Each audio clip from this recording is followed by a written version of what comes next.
اس آیت کے لیے وہ دیکھنا پڑتا ہے کہ یہ کس موقع پہ نازل ہوئی ہے۔ اس کی مثال ایسے ہے، ایک انگریز نے اعتراض کیا اسلام پہ ایک عالم کے سامنے کہ قرآن کہتا ہے مشرکین کو جہاں پاؤ قتل کر دو، تو تم لوگ تو کافروں سے اتنی نفرت کرتے، تمہارا بس سے جس کافر کو جہاں پاؤ گے تم قتل کر دو گے، ہے نا؟ فَاقْتُلُوا الْمُشْرِكِينَ كَافَّةً كَمَا يُقَاتِلُونَكُمْ كَافَّةً، قرآن کے الفاظ ہیں ان سب کو مارو۔ اب کوئی اتنی آیت کا ٹکڑا لے کے لے آئے تو ان عالم نے اس کو کہا دیکھو یہ خاص موقع پہ نازل ہوئی ہے، مشرکین مکہ سے ایگریمنٹ تھا 4 مہینے کا،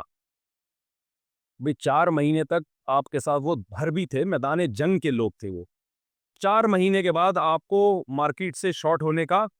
حکم ہے، حرم کو خالی کرنا پڑے گا، اس کے بعد اگر کوئی نظر آیا تو ہماری طرف سے اس کی کوئی گارنٹی نہیں۔ اگر اسلام میں کافر کو جہاں پاؤ قتل کرنے کا حکم ہوتا تو اتنے کافر اسلامی حکومتوں میں رہے ہیں، ہندوستان پہ ہم نے 1000 سال حکومت کی ہے، مائنورٹی میں تھے مسلمان، ہندو سکھ ہی رہے ہیں ہمیشہ، اور گورے نے لکھا ہے یہ گوروں کی کتاب ہے گریٹسٹ مغل کے نام سے، میرا خیال ہے وہ آپ ضرور مطالعہ کریں، یا کوئی اور نام ہوگا، میرا خیال گریٹسٹ مغل کے نام سے ہے نا، اس پہ جامع الرشید نے ایک ڈاکومنٹری بھی بنائی تھی۔ تو گوروں نے جو کتاب لکھی ہے نا اس میں یہ اعتراف کیا ہے کہ جب مسلمانوں کی ہندوستان پہ حکومت تھی، کوئی مذہبی منافرت بولو ہندو مندر میں جاتے، عیسائی سکھ اپنے جو بھی ان کا کیا کہتا ہے اس کو گرودوارا اس میں جاتے، اور عیسائی چرچ جاتے، یہودی اپنی عبادت گاہوں میں جاتے، بالکل یہ گوروں کا اعتراف ہے۔ کوئی پڈے بازی زبانی حد تک مناظرے ہوتے تھے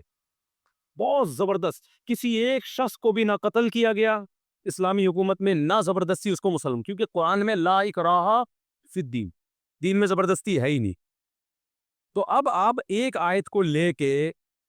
پکڑ لو کہ قرآن کہہ رہے ہیں مشرکین کو جہاں پاؤ قتل کرو، اور یہ سارا اب حساب کتاب ہٹا دو تو یہ غلط، یہ ظلم زیادتی ہوگی کہ نہیں ہوگی؟ اگر قرآن کا مطلب یہ ہوتا کافر کو جہاں پاؤ قتل کر دو تو یہ صدیوں سے مسلمانوں نے حکومتیں کی ہیں، ایک کافر کو بھی قتل نہیں کیا۔ میدان جنگ کے حکام الگ ہوتے ہیں اور میدان جنگ سے ہٹ کے حکام الگ ہوتے ہیں۔ لا ینہاکم اللہ عن الذین لم یقاتلوکم فی الدین ولم یخرجوکم من دیارکم ان تبروہم وتقسطوا الیہم، 28واں پارہ، کہ جو کافر تم سے میدان جنگ میں لڑ نہیں رہے ہیں، جو تمہیں ستاتے نہیں ہیں، تمہیں ملک بدر نہیں کر رہے ہیں، تم پہ ظلم زیادتی نہیں کر رہے ہیں، ان کے ساتھ اچھا سلوک کرنے سے اللہ تمہیں منع نہیں کرتا۔ کیوں؟ ان اللہ یحب المقسطین، اللہ انصاف کرنے والوں سے محبت کرتا ہے، یعنی اللہ موٹیویٹ کر رہے ہیں کہ اچھا سلوک کرو ان کے ساتھ۔ حضرت قتادہ بہت بڑے تابعی ہیں، مفسر قرآن بھی ہیں، ان سے کسی نے پوچھا کہ کیا کافر کے ساتھ بھی ہم اچھے اخلاق سے بات کر سکتے ہیں؟ انہوں نے فرمایا قرآن کہتا ہے قولوا للناس حسنا، لوگوں سے اچھی طرح سے پیش آؤ۔ انہوں نے کہا اللہ نے یہ نہیں کہا مسلمانوں سے، بلکہ اللہ نے کیا کہا ہے؟ پبلک سے، اس میں تو غیر مسلم بھی داخل ہیں۔ تو یہ تو 2 اور 2 4 کی طرح مسئلہ واضح ہے۔ ابھی میرا مقصد یہ اس مسئلے کو بیان کرنا نہیں